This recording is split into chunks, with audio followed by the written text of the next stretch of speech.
Game na ho, mga bossing. Naku po, umpisahan ho muna natin, mga kababayan, doon sa medyo labas ng bansa po natin. Naku, eto, nakasupalpal na naman po, no? Si Secretary ng Defense. Nakasupalpal na naman po ng isang Chino, mga bossing. Akala yata palalampasin ni Gibo Teodoro yung kanilang mga propaganda. Di ba? Hindi ho. Sabi nga nung ating mga kababayan, nagugustuhan namin ang administrasyon ni Pangulong Bongbong Marcos dahil sa ganitong laban, no? At hindi hinahayaan ang Pilipinas na maagaw ang teritoryo sa China. Pakinggan nyo ho ang mga bossing, ha? Recently, the U.S. Secretary of State Marco Rubio said that the Russian-Ukraine war is a proxy war between nuclear powers and needs to be ended. And meanwhile, the United States is selling more arms to this region. And tingin ko, ang babanatan nito, mga kababayan, yung Typhoon missile po at yung mga dinadala pong depensa o dagdag depensa sa Pilipinas, mga kababayan, ng Estados Unidos. Diyan lang naman ho sila umiiyak Di ba yung Typhoon missile nga, iniiyak ho nila, bakit daw naglagay ang Pilipinas? Magtataka ka dito sa mga Chino na to, mga kababayan.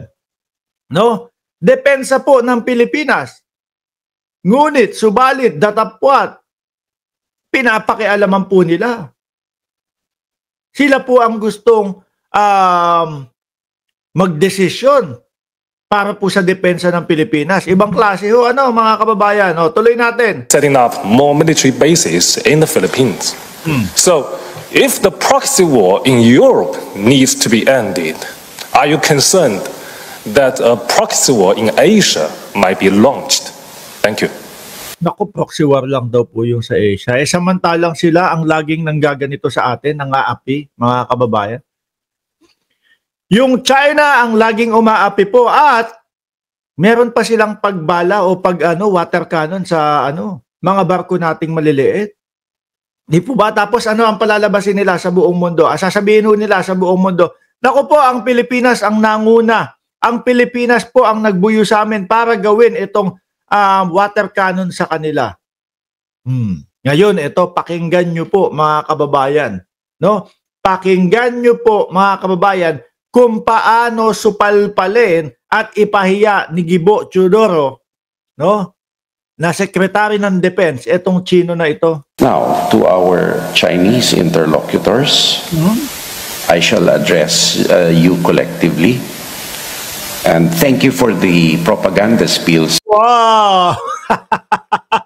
Sasabihin ng rektahan in your face, no? Salamat sa propaganda spills mo, no?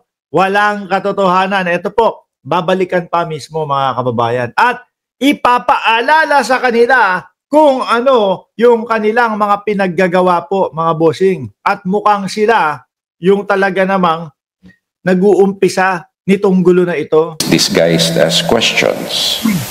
Propaganda spills disguised as question.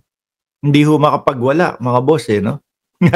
Bakit to? Kasi nasa Singapore sila, no? Ang Singapore naman po, mga kababayan, open po sa lahat ng ganyan. At the same time po, nako, nung nandiyan ho ako sa Singapore, mga bossing, hindi po masyadong gusto ng mga Singaporean yung mga Chinese na galing po sa mainland. Pero wag na natin talakayin yon. Rekta tayo dito.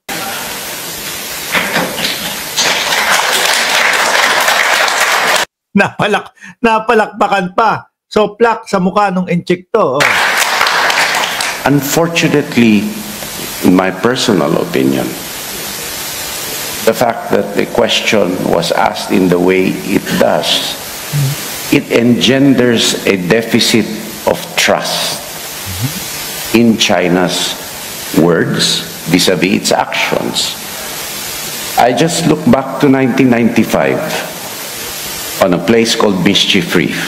There were few bamboo structures erected there.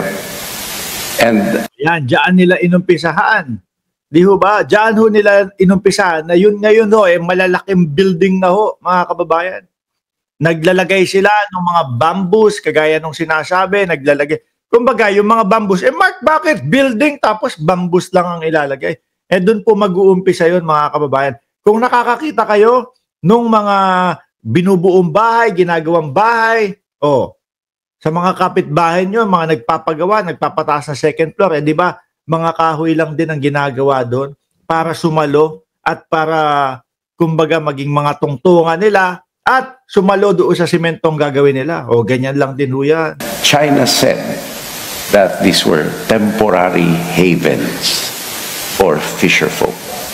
Now you have an artificial military island, heavily militarized. China says that it has peaceful intentions. Why does... Biruin niyo po yung mga panggogoyo ng China.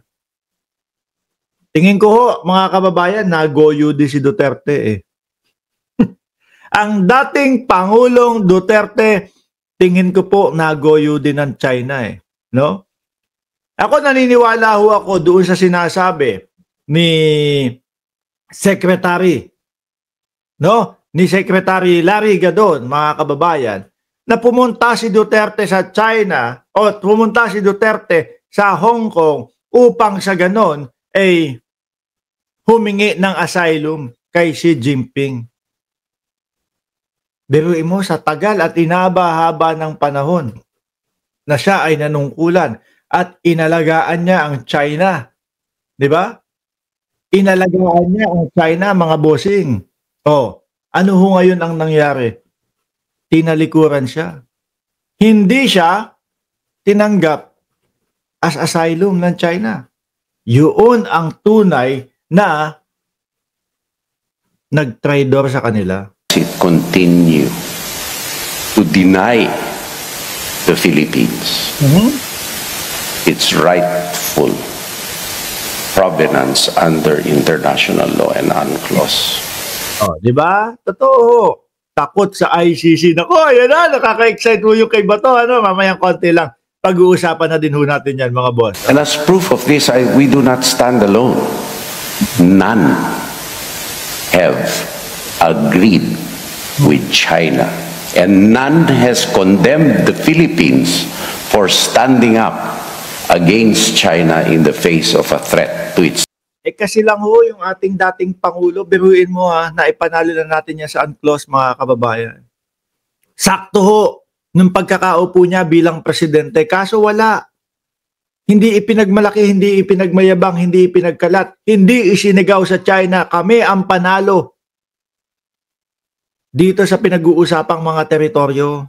Wala ho, natakot po ang dating Pangulong Duterte. Mas pinili po na maging sunod-sunuran po sa Chinese ng dating Pangulong Duterte, mga kababayan. Yan po ang katotohanan at yan po ang nakikita natin, no? At mga nauungkat ngayon. Territorial integrity and sovereignty. And thus, for dialogue to be effective, it must be coupled with trust. And China has a lot of trust building to do.